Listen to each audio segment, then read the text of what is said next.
नल का जन्म देव शिल्पी विश्वकर्मा के अंश से हुआ है, इसलिए ये शिल्प कौशल में देव शिल्पी विश्वकर्मा के समान ही हैं। अतः नल कुशलता से सागर पर सेतु बांध सकते हैं।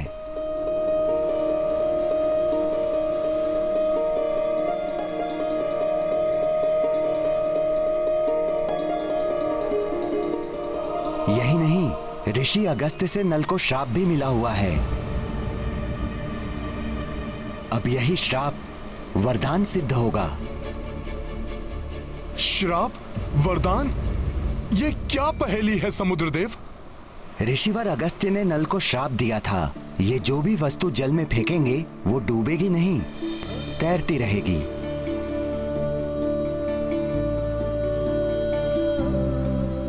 अतः नल तैरती हुई शिलाओं के द्वारा यहाँ से लंका तक सेतु का निर्माण कर सकते हैं। समुद्रदेव, आपने इस समस्या का समाधान तो कर दिया, किंतु एक दुविधा और खड़ी हो गई है।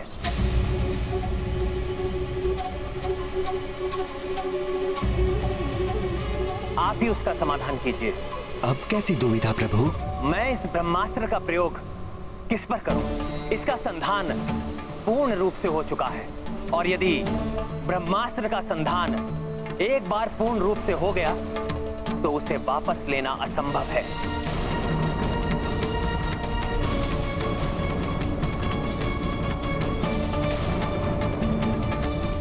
समस्या है तो समाधान भी अवश्य होता है प्रभु। यहाँ से उत्तर दिशा में एक पवित्र स्थल है, द्रुमकुल्य। वहां सहस्त्रों क्रूर कर्मी दस्यु स्वभाव वाले आभीर प्रजाति के मनुष्य रहते हैं। वे मनुष्य सदैव दुराचारों एवं अत्याचारों में लिप्त रहते हैं। महापापी अभिरस उनका मुखिया है।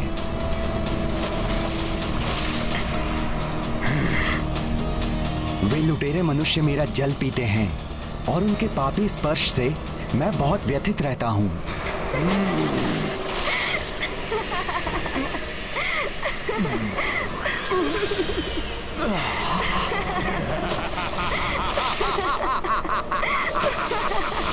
हे प्रभु राम, आप अपने पवित्र बाण का उपयोग उन पर ही कीजिए।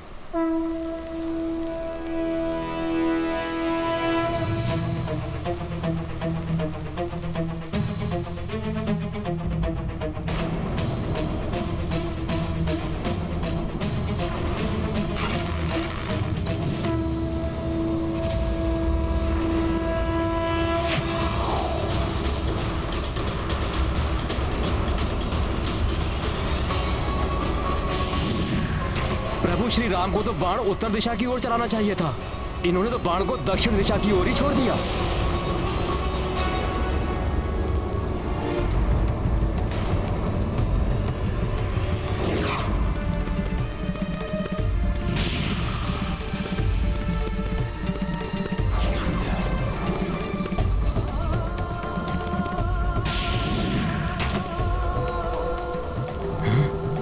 ऐसा अद्भुत प्रहार, ऐसा अनुपम धनुर्विद्या का कौशल।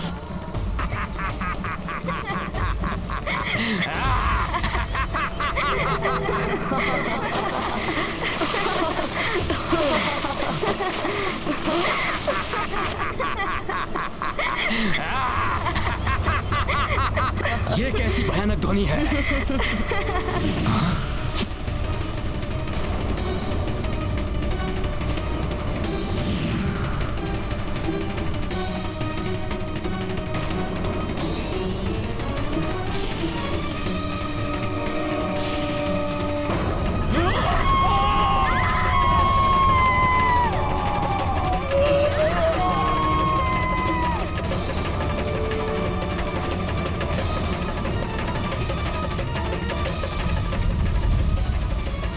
जिसके एक बाण के वार ने सुदूर स्थित द्रुमकुल्य प्रदेश को समूल उजाड़ दिया, वो लंका और लंकेश की न जाने क्या दुर्दशा करेगा।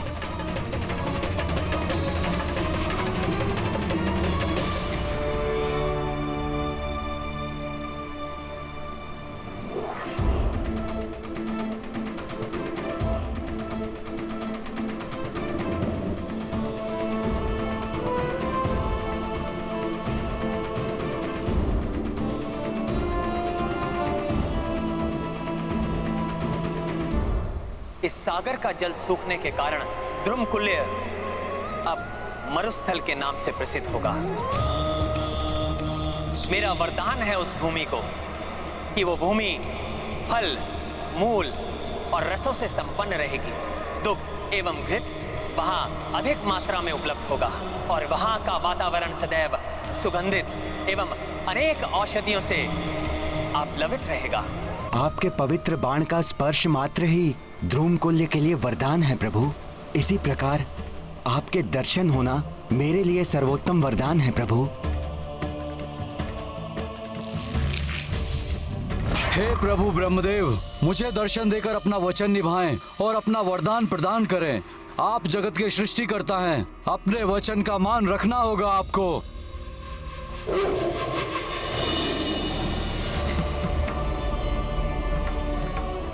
प्रणाम सृष्टिकर्ता ब्रह्मदेव।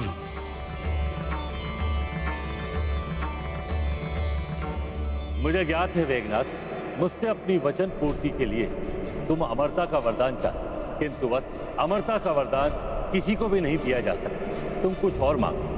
नहीं ब्रह्मदेव, इसी के लिए तो मैंने देवी निकुंभला की पूजा की थी और पिताश्री ने निर्देश दिया है कि मुझे अमरता का वरदान प्राप्त करना है। लंकेश को तो स्वयं ज्ञात है कि अमरता का वरदान प्राप्त नहीं किया जा सकता। तुम अपनी मृत्यु को बाधित कर सकते हो। देवी निकुंभला की पूजा ढाल बनकर तुम्हारी मृत्यु को टाल सकती है।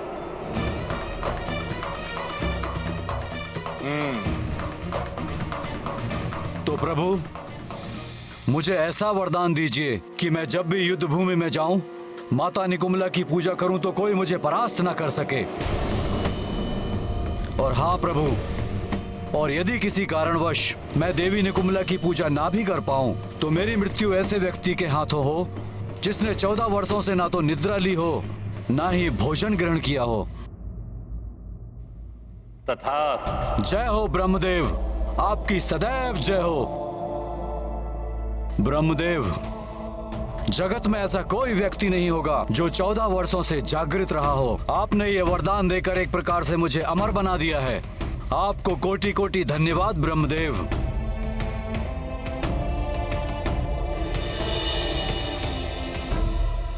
प्रभु, अब आप अविलंब सेतु निर्माण का कार्य आरंभ करवा दीजिए।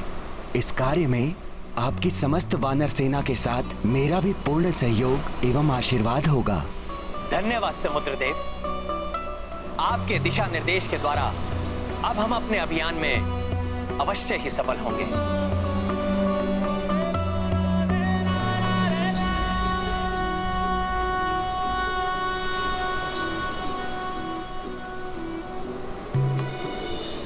आपका मनोरथ सफल हो।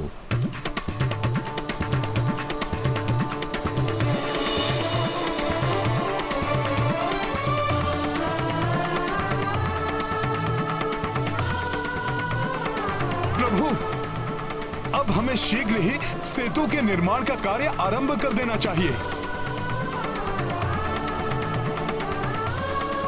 जय श्री राम! जय श्री राम! जय श्री राम! अब चाहे कोई न राजा या वानर, लंका से बचकर किसी को नहीं जाने दूंगा। एक ही प्रहार में अंत कर दूंगा उसका और उसकी पूरी सेना का।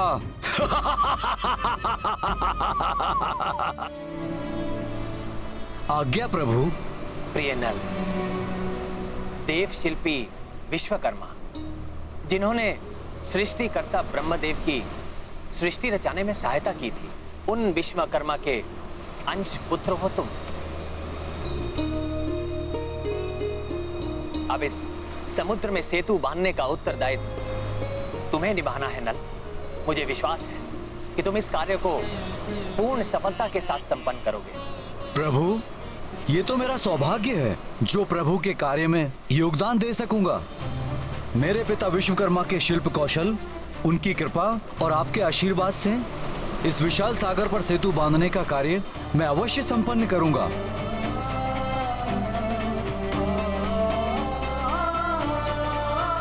किंतु इतने विशाल सेतु के निर्माण के लिए हमें सहस्त्रों सुदृढ़ शिलाओं एवं वृक्षों के तनों की आवश्यकता होगी।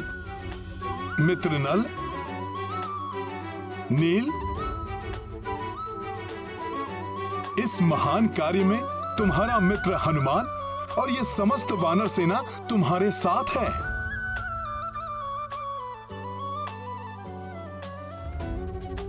तुम्हें जिस किसी भी वस्तु की आवश्यकता होगी उसे हम सब पूरी करेंगे।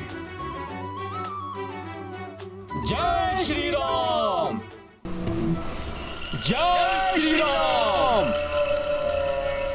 जय श्री राम।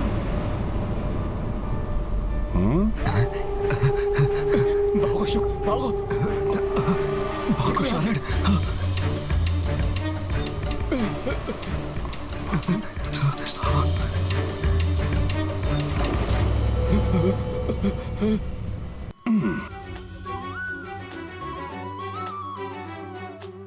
अच्छा तो भाग रहे थे। नहीं नहीं नहीं।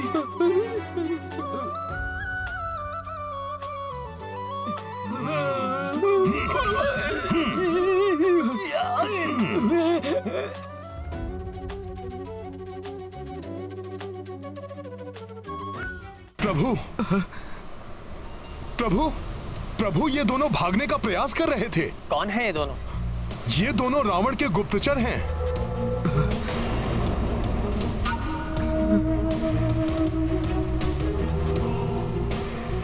इन्होंने महाराज सुग्रीव को अपनी माया से सम्मोहित करके आपके विरुद्ध कार्य करने के लिए विवश कर दिया था।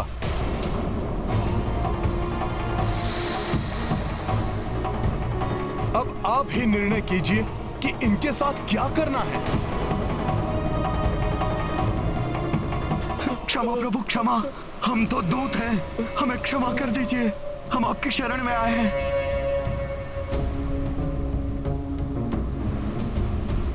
रावण के दूतों, तुम जब तक चाहो यहाँ रह सकते हो, और यही नहीं, तुम यहाँ हमारा भेद लेने आए हो। तो तुम जो भी सूचना एकत्रित करना चाहते हो, तुम स्वतंत्र रूप से कर सकते हो। हमारी सैन्य शक्ति और हमारे योद्धाओं के बल के बारे में यदि तुम्हें अतिरिक्त जानकारी चाहिए तो तुम हनुमान की सहायता ले सकते हो। नहीं नहीं नहीं। अवश्य प्रभु, हनुमान को तो इन दूतों की सहायता करके अवश्य ही प्रसन्नता होगी। ये है मेरे प्रभु, धर्म और मर्यादा की साक्षात मूर्ति।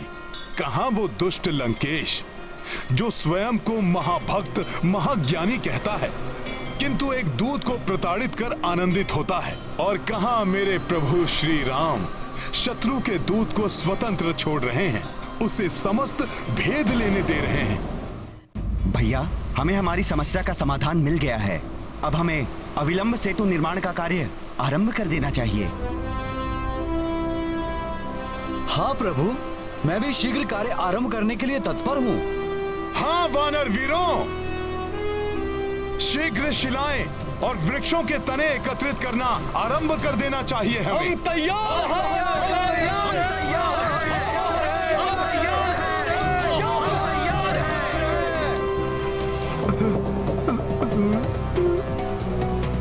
आप सबका उत्साह प्रशंसनीय है वानर वीरों। सफलता का द्योतक है ये, किंतु सूर्य अस्त के समय किसी बड़े और महत्वपूर्ण कार्य को आरंभ करना शुभ नहीं होता। अभी अपनी शक्ति संचित करके रखो वानर वीरों। कल प्रातःकाल ही प्रभु श्री गणेश के पूजन के साथ हम सेतु निर्माण के कार्य का शुभारंभ कर देंगे। जय श्री राम, जय श्री राम, जय श्री राम, जय श्री राम, जय श्री राम, जय श्री राम।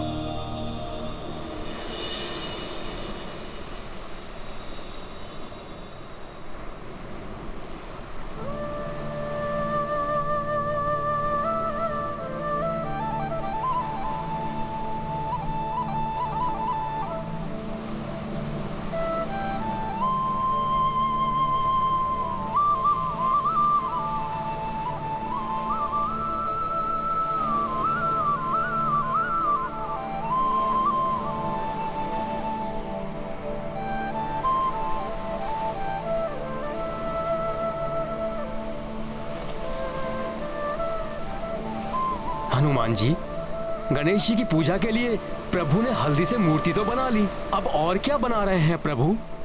जहां तक मेरा अनुमान है, प्रभु माता गौरी की प्रतिमा बना रहे हैं।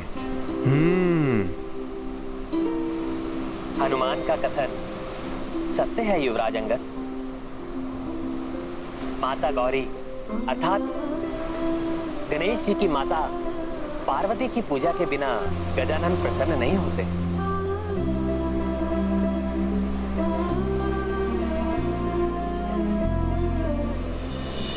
हे सुखकर्ता, हे विघ्नहर्ता, प्रभु श्री गणेश, मैं दशरथ नंदन राम ये आह्वान करता हूं कि आप माता पार्वती के साथ पधारकर सेतु निर्माण के कार्य को निर्विघ्न संपन्न होने का आशीर्वाद प्रदान करें।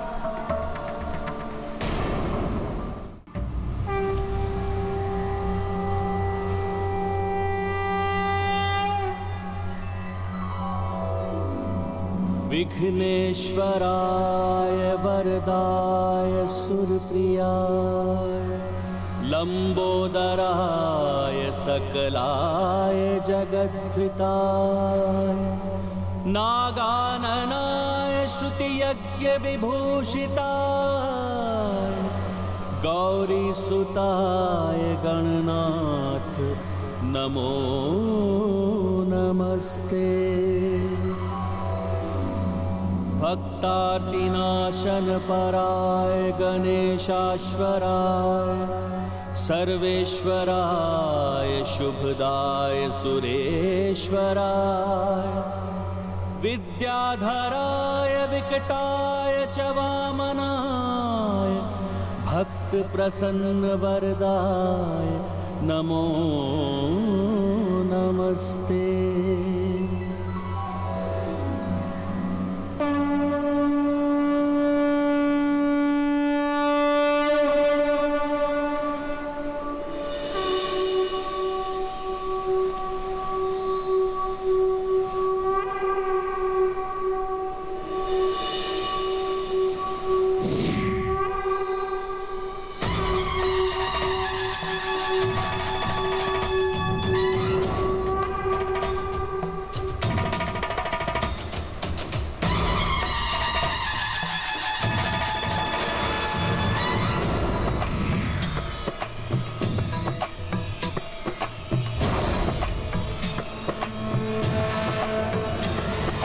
जय माता गौरी, जय प्रभु गणेश।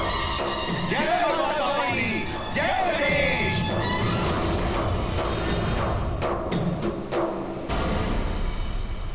आप दोनों के दर्शन मात्र ही कार्य की सफलता का संकेत है।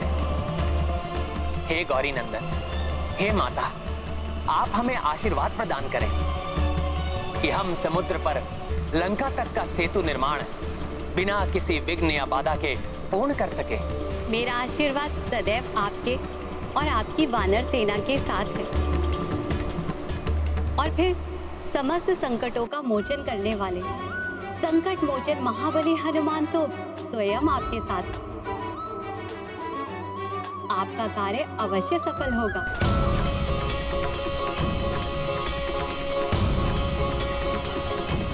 और पुत्र गणेश, आप सबको निर्देश देंगे कि कहां से सेतु का निर्माण आरंभ करना उचित होगा।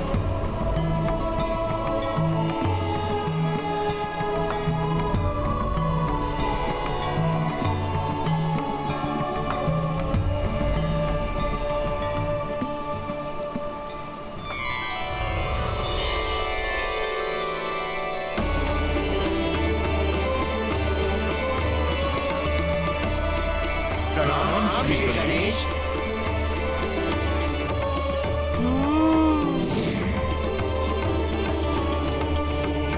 आप सब तो एक से बढ़कर एक महाबली वानर योद्धा प्रतीत हो रहे हैं, किंतु आप सब में से ऐसा कौन है जो मेरी गति का अनुसरण कर सके? मैं वो स्थान चिन्हित करूंगा जहां से सेतु बनाना सर्वोचित होगा।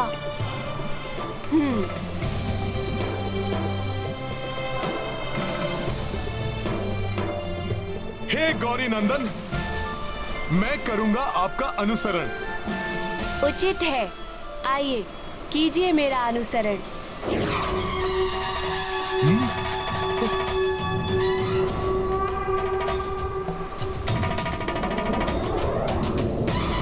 इतनी तीव्र गति?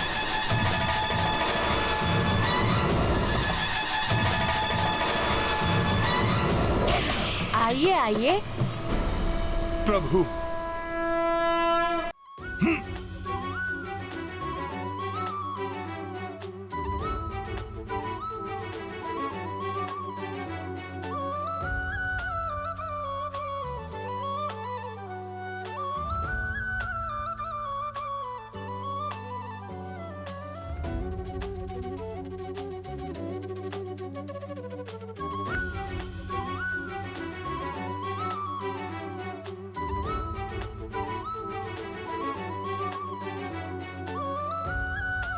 कार्य का शुभारंभ भगवान की आराधना से की जाए तो अवश्य ही सफलता मिलती है।